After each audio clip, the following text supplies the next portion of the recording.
Vamos a comenzar con el apasionante libro de Malaquías, Si ustedes recordarán, venimos de Santiago, Nuevo Testamento, y Dios colocó en mi corazón, bueno, vamos a hacer algo de Antiguo Testamento para poder también entender el Señor cómo nos habla a través de un libro del Antiguo Testamento. Entonces vamos a comenzar el apasionante viaje por el libro de Malaquías. Yo espero que usted ya lo haya encontrado en la Biblia. De verdad no es tan difícil porque es el último libro del Antiguo Testamento. Entonces ya vamos a ver algunos elementos del contexto histórico. Malaquías. Como usted bien sabe, nosotros aquí en la iglesia estudiamos el libro completo. Ya terminamos todo el libro de Santiago. Ahora, con la ayuda del Señor, vamos a estudiar el libro de Malaquías. La predicación de hoy, mis amados hermanos, se divide en dos. Entonces, hoy vamos a ver la primera parte, el siguiente domingo la segunda parte, porque el contenido así lo amerita. Entonces, los versículos que leyó nuestro hermano Carlos, del 1 al 5, nos van a dar para dos predicaciones, dos partes de este sermón. Igual vamos a ver toda la predicación. Entonces, a Malaquías 1 al 5 ya lo vimos. Quiero mencionarles algunos elementos para poder entender bien este libro. Y yo lo animo a que usted lo lea en su casa. Son 4 capítulos, lo va a leer muy rápido si quiere, para que usted como que se pueda empapar de lo que vamos a ver en los siguientes domingos. Quiero mencionar que este libro tiene una especial manera de escribirse. Y es que desde la antigüedad los hombres han utilizado la oratoria, el diálogo, para presentar diferentes posiciones. No sé si usted recuerda los libros que teníamos que leer en high school acerca de los filósofos griegos, de los famosos diálogos de Platón. Y es bien importante esa palabra, diálogos de Platón. ¿Por qué diálogos? Porque había una pregunta y una respuesta. Alguien hablaba y él contestaba. Diálogos. Este tipo de literatura enfrenta dos posiciones. Una posición presenta la tesis y la otra posición presenta la antitesis. Es una contraposición de elementos de oratoria. Un exponente expresa algo y su oponente expresa otros argumentos para contradecirlo. Muchas veces se utilizan las preguntas y las respuestas en esta forma narrativa. Es lo que se conoce como la dialéctica. La dialéctica, una rama de la lógica y de la filosofía que presenta este recurso del diálogo. Dialéctica, diálogo. Y el libro que vamos a estudiar de manera expositiva tiene esta estructura dialéctica de diálogo, posiciones que se enfrentan, interlocutores que expresan sus posiciones de manera diferente, argumentos que se presentan de uno y otro lado. Vamos a estudiar entonces el fascinante libro del profeta Malaquías. Un libro que utiliza la dialéctica como estructura narrativa. Otra vez, el diálogo. Dos partes. Lo significativo de este recurso en el libro de Malaquías es que una de las partes es Dios. Una de las partes es Dios y la otra el pueblo de Israel, el pueblo escogido de Dios. Y esto de entrada nos da una idea de lo que estaba sucediendo en los tiempos de Malaquías. Analicémoslo un poco. Dios expone un argumento, pero Israel no está de acuerdo con el argumento de Dios. ¿Ustedes se imaginan esto?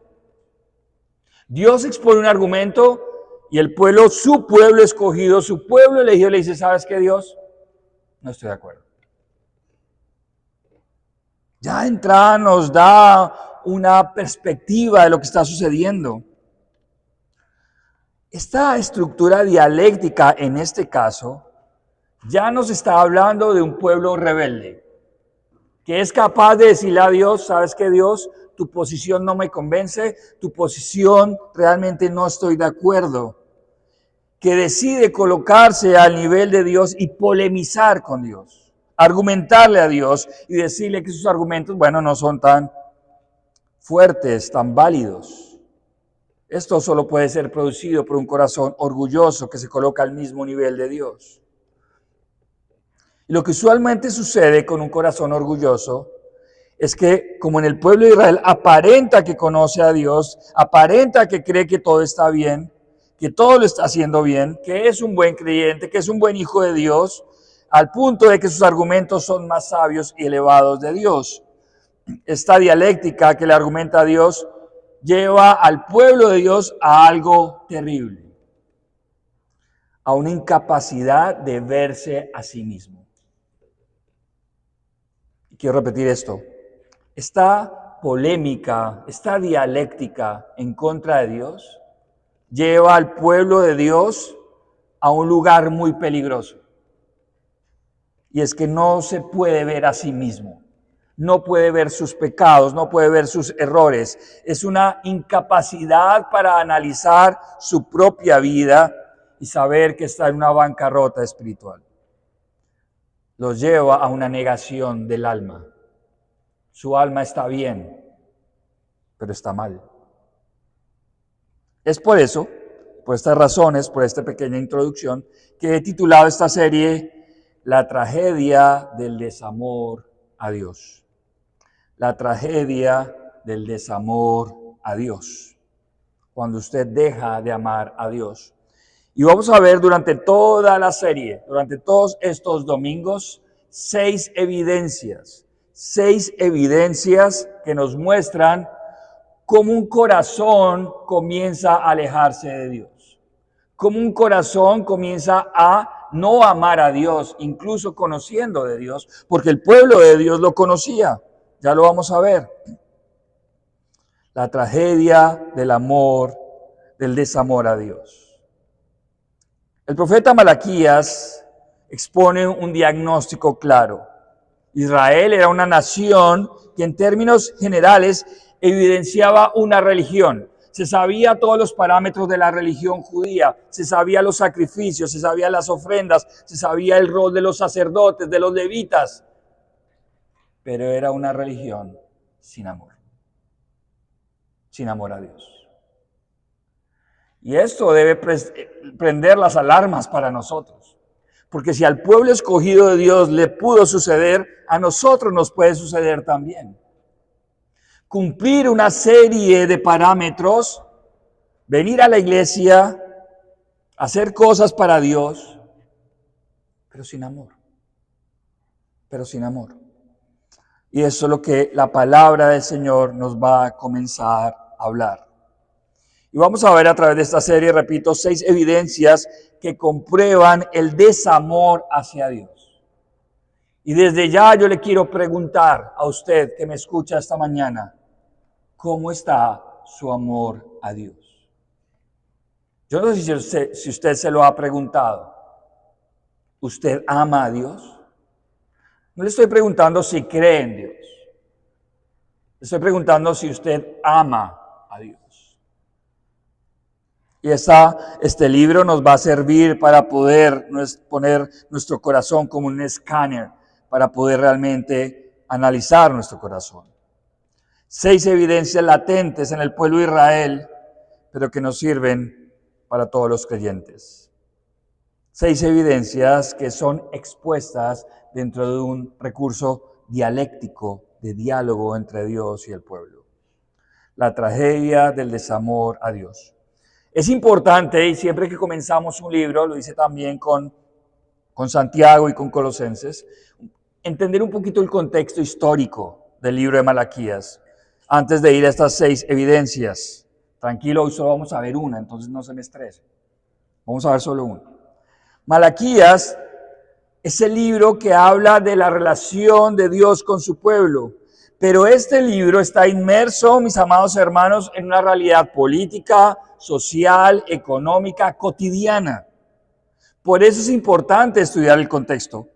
Para Dios y para la Biblia, la realidad espiritual no es algo ajeno a lo cotidiano, no es ajeno a la política, no es ajeno a la economía. Estamos inmersos en todo este tipo de variables. La vida diaria, mis amados hermanos, es espiritual. Usted va al trabajo siendo un ser espiritual. Usted no se divide. Usted es un ser espiritual en cualquier momento. Y es bien importante entender esto, porque el contexto de Malaquías, vamos a ver cómo está inmerso en un momento específico del pueblo de Israel. El ministerio de Malaquías tuvo lugar más o menos en el siglo V antes de Cristo, 450 años antes de Cristo aproximadamente, 100 años después del regreso de Israel a Babilonia. Para los que conocen algo de la historia de Israel y del Antiguo Testamento, Dios había prometido que si su pueblo era infiel, si su pueblo era desobediente a Dios, entonces Dios iba a intervenir con disciplina para su pueblo. Y la manera de disciplinarlos era deportándolos, exiliándolos, sacándolos de la tierra prometida. Efectivamente sucedió. El pueblo fue infiel, fue rebelde al Señor, una y otra vez, no fue que fue la primera, no fue una actitud rebelde frente a Dios. Dios interviene con disciplina, el pueblo es exiliado a Babilonia. El pueblo de Israel dura 70 años más o menos en Babilonia, y Dios en su misericordia y en su gracia les permite regresar a la tierra prometida, a su tierra, a su pueblo. ¿Regresar a qué? A reconstruir, porque Babilonia había destruido todo prácticamente. Había destruido las murallas, había destruido el templo, y esa historia usted la puede ver allí en Esdras y Nehemías, otros libros de la Biblia del Antiguo Testamento. Este libro sucede 100 años después de ese momento. Imagínense, fue una hecatombe, fue una crisis terrible. Más o menos Nelson en su predicación de hace 8 días nos explicaba la crisis económica por causa de la invasión. Económica, agrícola, él nos lo explicó muy bien. Pero ahora estamos 100 años después.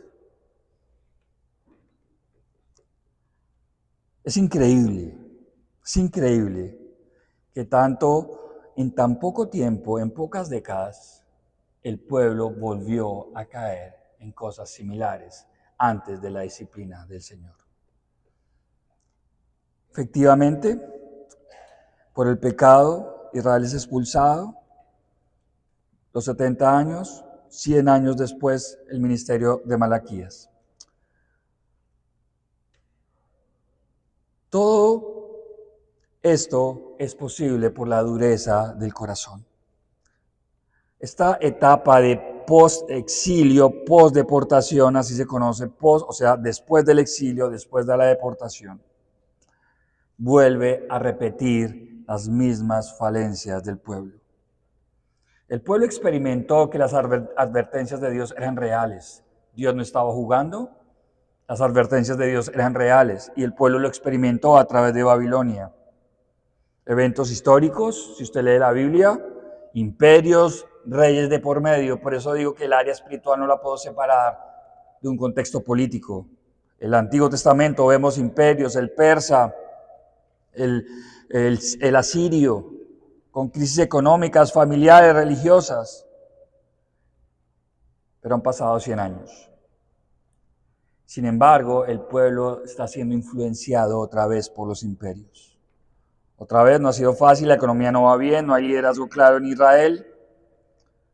Y todo eso se le suma un terrible diagnóstico que hace Malaquías de su pueblo. Un pueblo que no aprendió la lección. Yo no sé si a usted le ha pasado eso en la vida o ha visto ese tipo de escenas en personas. Personas que le pasan cosas difíciles y no se acercan a Dios. Dice, Dios va a utilizar esto para que Él venga a los pies de Jesús. Pero no. Y le pasa otra cosa difícil. Pero no. Es un pueblo que entabla un debate con el Señor en lugar de mirar unas décadas en el pasado y revisar lo que había sucedido. Un pueblo que vive del ritual religioso, pero que no ama a Dios. Es dramático.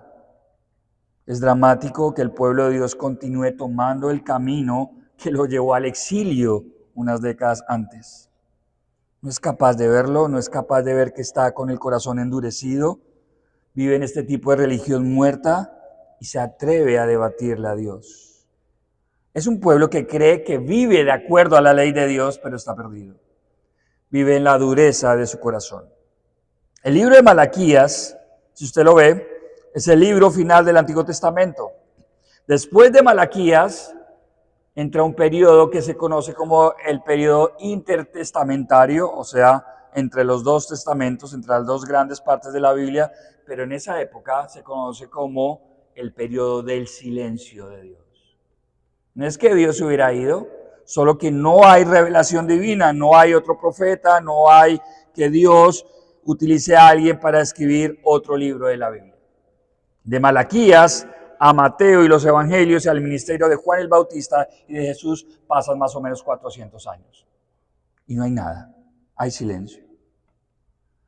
El libro de Malaquías demuestra que el exilio no fue el final para el pueblo de Israel. Y el retorno a la tierra prometida no fue el comienzo de una nueva era, lamentablemente. El libro de Malaquías, mis amados hermanos, habla del evangelio mismo. La salvación proviene de un Dios que ama, que busca a su pueblo, el cual, mis amados hermanos, y aquí quiero hacer un énfasis, el cual responde al amor de Dios con desamor. Y esto desgarra el corazón.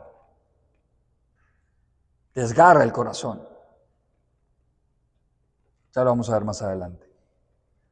Este es un barrido rápido del contexto histórico del libro de Malaquías. Hoy vamos a estudiar la primera evidencia de una religión sin amor, de una religión sin amor a Dios. Recuerde que vamos a ver 6 durante la serie. La primera evidencia, la que vamos a ver hoy en 2 partes, recuerde, esta predicación se divide en 2 partes. La primera evidencia va a tener 2 partes. La primera evidencia es aquel que ha dejado de amar a Dios, no puede ver el amor de Dios. Parece un juego de palabras, pero ya lo vamos a explicar. Aquel o quien ha dejado de amar a Dios no puede ver el amor de Él. Ya leímos Malaquías 1, del 1 al 5. Si usted ve las primeras palabras del verso 1, dice, profecía de la palabra de Jehová contra Israel. Y el verso 1 deja en claro que son palabras de Dios, palabras de Jehová. Esto no es un detalle menor, es Dios mismo quien está hablando. Estas son las palabras de Dios, revestidas de autoridad, de santidad. Dios mismo está hablando y lo hace por medio del profeta, en este caso de Malaquías. Y ya desde el verso 2 comienza la dialéctica presente en todo el libro, ese contrapunteo, esas preguntas de un lado el otro, entre esas dos posiciones, en ese caso entre Dios y su pueblo de Israel. Es sorprendente, es una conversación personal, íntima, desgarrada. Y el primer argumento que Dios presenta en el verso 2, y es lo que dice allí. Yo os he amado, dice Jehová. Yo os he amado. Dios lanza su primer argumento sobre la mesa. Y es bien hermoso que Dios en este caso no utiliza el juicio, no utiliza el pecado latente en Israel, utiliza el amor de Dios por Israel. Esto es desgarrador, mis amados hermanos. Y con toda sinceridad me parte el corazón imaginarme la escena. Ya lo vamos a ver el siguiente domingo, pero mire la respuesta de Israel. Dios dice, yo os he amado, dice Jehová, le dice a su pueblo, y mire la respuesta de Israel en ese contrapunteo. ¿La puede ver allí en su Biblia? ¿En qué nos amaste? ¿En qué nos amaste? Yo no sé si usted puede visualizar esa escena donde hay crisis de pareja y donde uno de los dos sigue enamorado y el otro no. Y el otro decidió no amar. Y mucha gente dice, se me acabó el amor. No, eso es una mentira, eso es un engaño. ¿Por qué? Porque el amor es una decisión. Usted decidió dejar de amar. Y yo no sé si usted ha estado en ese tipo de escena, a veces en consejería he tenido que estar de pareja, donde una de las partes dice, ¿sabes qué? Es que yo ya no te amo. Y usted ve a la persona que sigue amando bañada en lágrimas. Y me ha pasado en los dos lados, ¿no? Estoy diciendo, no, es que el hombre siempre es el que deja amar. No, he visto el caso donde también la mujer lo hace. Y también he visto hombres llorar cuando su pareja dice eso. Y estoy hablando de esposos. Yo no sé si usted puede sentir el desgarro de la escena. Dios le dice a su pueblo, sabes que yo te he amado. Ya vamos a ver los argumentos que utiliza Dios. Te he amado durante todo este tiempo, desde que naciste como pueblo, yo te he amado. De hecho, la palabra yo te he amado está en un pasado continuo. Yo te he amado siempre desde que naciste, te he amado todo el tiempo. Y el pueblo contesta, ¿en qué? Esto es una respuesta, una pregunta con una respuesta implícita extremadamente dura.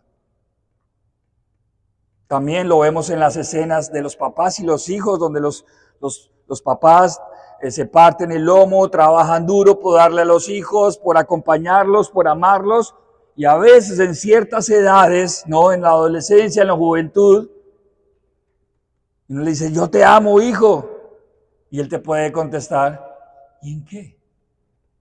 ¿Cómo me has amado? Creo que de alguna manera los papás muchas veces hemos estado en esa situación. Es desgarrador. Dios, el creador del universo, el que no necesita a nadie para existir, le recuerda a su pueblo lo siguiente. ¿Sabes qué, pueblo mío? No olvides que yo te he amado por siempre. Desde que te di a luz como pueblo, este ha sido el principio rector de toda la relación de Dios y su pueblo. Dios ha decidido amar. Es una característica de sus atributos, de su personalidad. Dios decidió amar. Este es el Dios del amor del Antiguo Testamento. Es un atributo de Dios inmutable que está presente en el Antiguo y en el Nuevo. El amor de Dios del Antiguo Testamento ha sido tan atacado y tan debatido en estos tiempos. Mucha gente concluye equivocadamente que Dios no parece un Dios de amor en el Antiguo Testamento. En el siglo II, una persona que se llamaba Marción enseñó una herejía durante mucho tiempo diciendo que el Dios del Antiguo Testamento era diferente al Dios del Nuevo Testamento. Marción no podía ver el amor de Dios en los libros del Antiguo Testamento para su pueblo.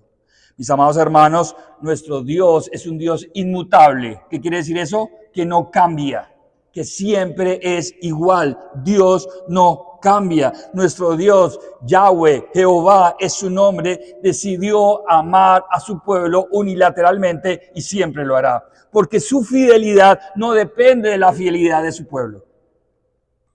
Eso es lo hermoso de nuestro Dios. Dios lo deja en claro desde el desierto cuando Israel estaba allí siendo formado como pueblo, como nación, en el 1400 antes de Cristo, 1000 años antes de este evento más o menos, en la época de Moisés. Y quiero que me acompañe a este texto, no lo tiene que buscar, Deuteronomio 7 del 6 al 8. Deuteronomio 7 del 6 al 8. Mire lo que dice Dios de su pueblo. Porque tú eres pueblo santo para Jehová tu Dios. Jehová tu Dios te ha escogido para hacerle un pueblo especial, más que todos los pueblos que están sobre la tierra. Y mira lo que dice, no por ser vosotros más que todos los pueblos os ha querido Jehová y os ha escogido, pues vosotros erais el más insignificante de todos los pueblos. ¿Cuál fue la razón para que Dios escogiera a Israel? Versículo 8. sino por cuanto Jehová os amó. La razón para que Dios escogiera a Israel fue amor. Dios decidió amar a Israel. Ese es el Dios de amor, que no ahorra palabras o figuras retóricas en el Antiguo Testamento para hacerle entender a su pueblo que efectivamente lo ama. Mire cómo lo expresa de manera tan hermosa en el libro de Ezequiel, otro profeta del Antiguo Testamento, Ezequiel 16. Y Dios, aquí está hablando Dios, utiliza una metáfora de un niño que nace, pero que no es cuidado en su nacimiento, que es abandonado. Imagínese un bebé que acaba de nacer y no es cuidado por nadie, totalmente indefenso. Mire lo que dice Dios, Ezequiel 16, 4 al 6. Es una metáfora del pueblo de Israel. Y en cuanto a tu nacimiento, dice Dios, el día que naciste, se está refiriendo al pueblo de Israel, no fue cortado tu ombligo, ni fuiste lavada con aguas para limpiarte, ni salada con sal. En esa época se utilizaba la sal como desinfectante. Ni fuiste envuelta con fajas, no te pusieron un vestidito. No te sanaron las heridas, no te sanaron la herida del cordón umbilical. Versículo 5. No hubo ojo que se compadeciese de ti para hacer algo de esto, teniendo de ti misericordia, sino que fuiste arrojada sobre la faz del campo con menosprecio de tu vida el día que naciste. Mira lo que dice el verso 6. Y yo, ¿quién es yo? Dios, Jehová, y yo pasé junto a ti y te vi sucia en tus sangres. Y cuando estabas en tus sangres, allí medio moribundo, te dije, vive, vive. Sí, te dije cuando estabas en tus sangres, vive. Y te hice multiplicar como la hierba del campo, y creciste, y te hiciste grande, y llegaste a ser muy hermosa. Ese es el amor del Señor. Ese tipo de metáforas usted no las encuentra en el Nuevo Testamento.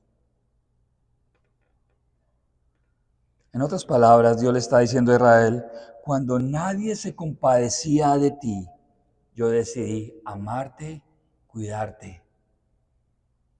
Cuando estabas en el estado más vulnerable, cuando estabas como un bebé rechazado por sus padres, te vi en medio de tus sangres, te lavé y te di vida. Ese es el Dios de amor del Antiguo Testamento, que escribe en medio de la poesía y le dice a Israel en Jeremías 31:3, Jehová se manifestó a mí hace mucho tiempo, dice el profeta Jeremías, diciendo, con amor eterno te he amado, por tanto te prolongué mi misericordia. O en Oseas capítulo 11, también un libro del Antiguo Testamento, verso 1, cuando Israel era muchacho, yo lo amé. Y de Egipto llamé a mi hijo, refiriéndose allí al Éxodo. Mira lo que dice el verso 4 de Oseas capítulo 11. Con cuerdas humanas los atraje, con cuerdas de amor, y fui para ellos como los que alzan el yugo, la carga sobre su cerviz. Y yo puse delante de ellos la comida. El tierno amor del Señor por su pueblo. Yo no sé si a usted le desgarra eso. Ver este tierno amor de Dios por su pueblo. Y que su pueblo tenga la capacidad de decirle, pero ¿en qué nos has amado? Incluso en medio de la disciplina de Israel, Dios estaba demostrando su amor. Porque aquel padre que ama a su hijo, le disciplina. El rey Salomón lo escribió en uno de sus proverbios, Proverbios capítulo 3, del 11 al 12. Mira lo que dice aquí Salomón. No menosprecies, hijo mío, el castigo de Jehová, ni te fatigues de su corrección, porque Jehová al que ama castiga, como el padre al hijo a quien quiere.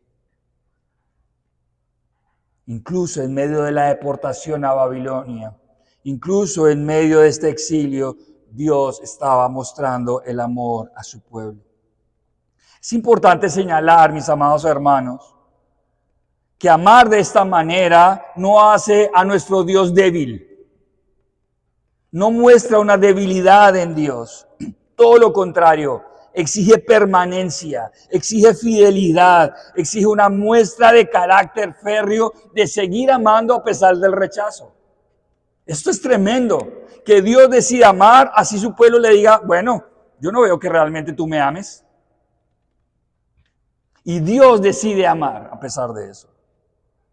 No malinterpretemos el amor fiel de Dios con flaqueza. No malinterpretemos la misericordia constante de Dios con ausencia.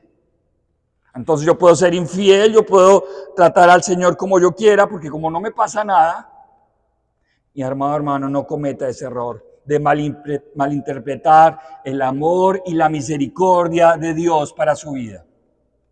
No es flaqueza, todo lo contrario. Le aseguro que nosotros como seres humanos ya hubiésemos claudicado, ya hubiésemos renunciado. Con tanto desamor usted diría, ¿sabes qué? Está bien.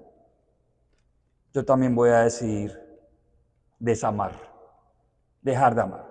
Si mi pareja no me ama, bueno, ya está.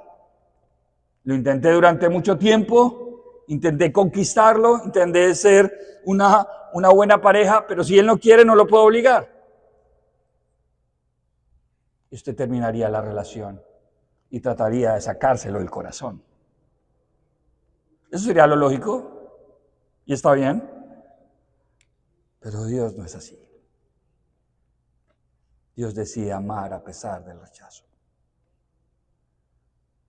No malinterpretemos el amor de Dios con su flaqueza, porque su amor tiene carácter para aguantar. Gracias a Dios por eso.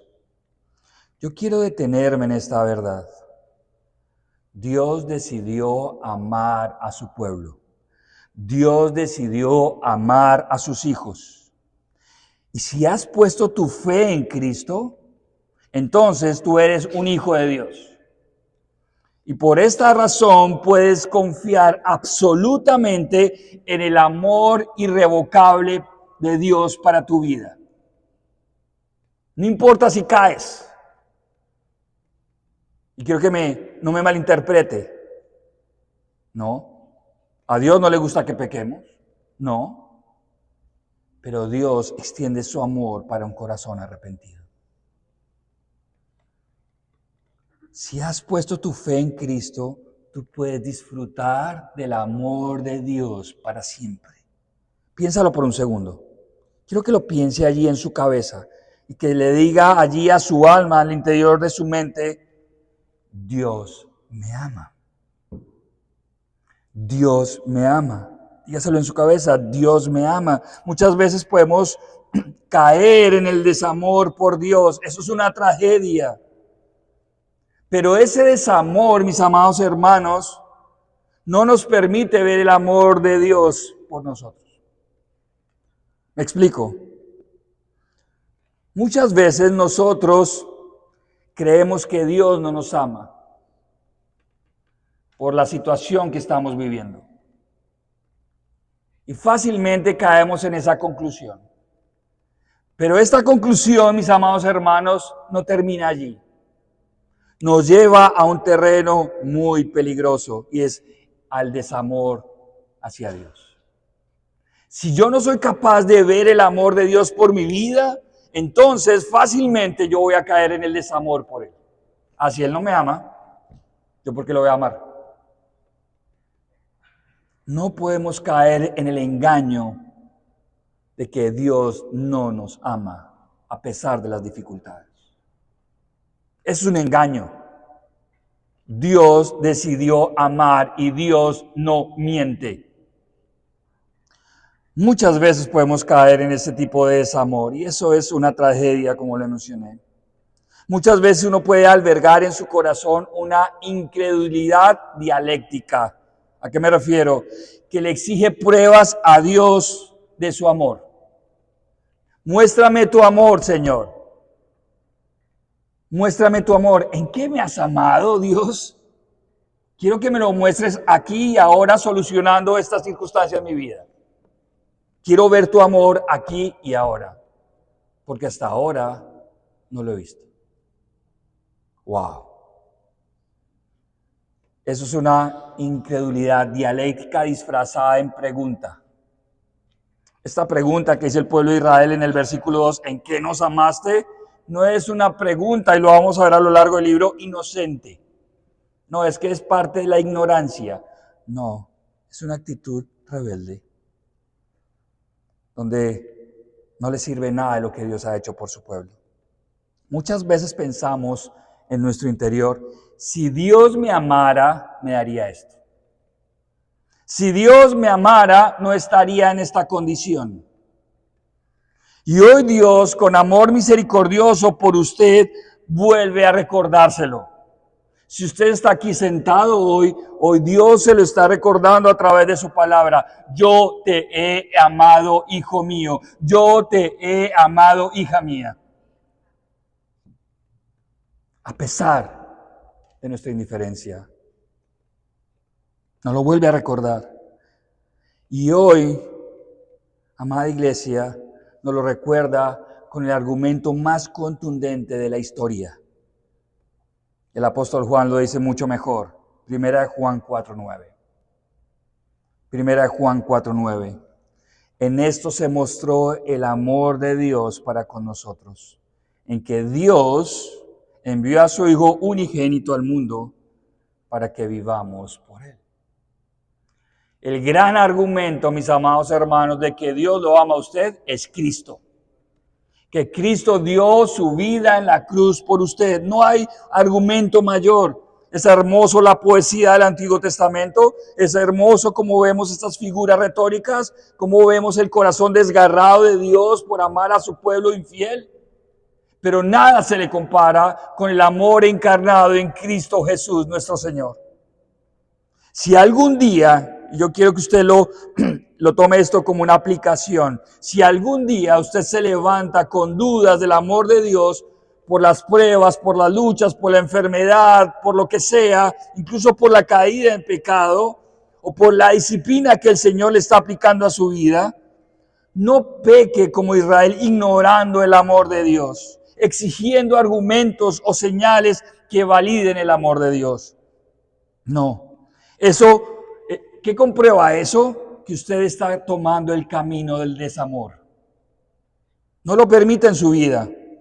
Ha comenzado un camino en el que hay una pequeña fisura, una pequeña grieta, donde usted está dudando del amor de Dios y eso será el comienzo del desamor. A veces eso sucede en las parejas de años. Después de todos estos años, esposa, se acabó mi amor por ti. Es lo que dicen algunos, le pasa a los hombres, la crisis de los 50, donde se tiene que comprar un auto convertible, y no soy en contra de los autos convertibles, donde necesita ir al gimnasio, ponerse más sexapiloso, más bonito, porque ya su esposa de 50 años no le parece tan atractiva y se busca una de 25 o 30. Y eso ya estamos hablando de mujeres grandes, porque a veces se buscan más jovencitas. Y usted lo ve ahora, tristemente, ¿no? En Hollywood y en todo ese tipo de farándula. Cómo está de moda, ¿no? Relaciones con personas jóvenes, siendo la persona mayor. Y no solo es de hombres. Ahora mujeres con muchachos de 25, 20. Es tan fácil decir, se acabó el amor. Se acabó el amor. Esa persona decidió que el amor se acabara. No podemos ser como Israel, que concluyó que el amor de Dios era inexistente y eso endureció su propio corazón. Yo le invito a que recuerde una y otra vez que Dios le mostró a usted y a mí el amor más grande de todos, al enviar a Cristo, su propio Hijo, para asumir la sentencia de muerte que usted y yo teníamos que asumir. Cristo murió en una cruz por amor a usted. Yo oro, y de verdad lo hago, para que nuestra iglesia, para que usted, para que yo podamos abrir los ojos y podamos ver el amor de Dios a través de Cristo Jesús. Si usted no conoce el amor de Dios, si Jesús no está en su vida, hoy yo le invito a que tome una decisión de recibir la salvación por fe que solo Cristo le puede ofrecer. Si usted decide creer, comenzará una relación de amor con Jesús. Usted podrá entender mucho mejor y experimentar el amor de Jesús. ¿Y sabe qué va a comenzar a suceder? Usted va a comenzar a amar a Jesús. Pero quizás usted es un cristiano de años. Y quizás usted está sintiendo esa crisis de los 50. Y está sintiendo que su amor por Jesús está desapareciendo. O por lo menos ya no es tan fuerte como los primeros años de otras épocas. Mi consejo es el siguiente. Obligue a su mente y a su alma a recordar cómo Cristo lo salvó. ¿De dónde lo sacó? Coloque su mente en la imagen de la cruz. Vea el sufrimiento y las llagas y las heridas de Cristo en la cruz. Vaya a la cruz otra vez para despertar su amor por nuestro Señor. Recuerde todas esas veces que Dios le ha protegido, que Dios le ha provisto milagrosamente, que Dios le ha guiado con sabiduría. Vea las hermosas bendiciones que usted tiene ahí al lado, en su vida normal, en su vida cotidiana. Y recuerde que todo eso proviene del Señor. Y vuelva otra vez, el amor es una decisión, vuelva a amar con pasión a su Señor. Decida amar a Jesús profundamente. Vuelva al primer amor. Vuelva al amor primordial. El primer amor que leemos en la Biblia no se refiere a lo que usted vivió en sus primeros días de cristiano. No, esa no es la palabra. La palabra tiene que ver con primordial. El primer amor en la jerarquía. Vuelva a amar a Jesús en el primero en la lista. Que Él sea su amor primordial. Que usted ame a Jesús con todo su corazón. Que cuando usted se levante en la cama, usted le diga, buenos días, Jesús. Que cuando usted se acueste en su cama, diga, buenas noches, Jesús. Vuelva al primer amor. Rechace un amor tibio por Jesús. Apagado, inconstante por Jesús. Que viéndolo bien, ni siquiera es amor. Recuerde las palabras de Dios, de Jehová, para que retumbe en su alma hasta el final de sus días y lo inspire a renovar su amor. Recuerde esto. Yo te he amado. Yo te he amado. No lo olvides nunca. No lo olvides nunca. Oremos.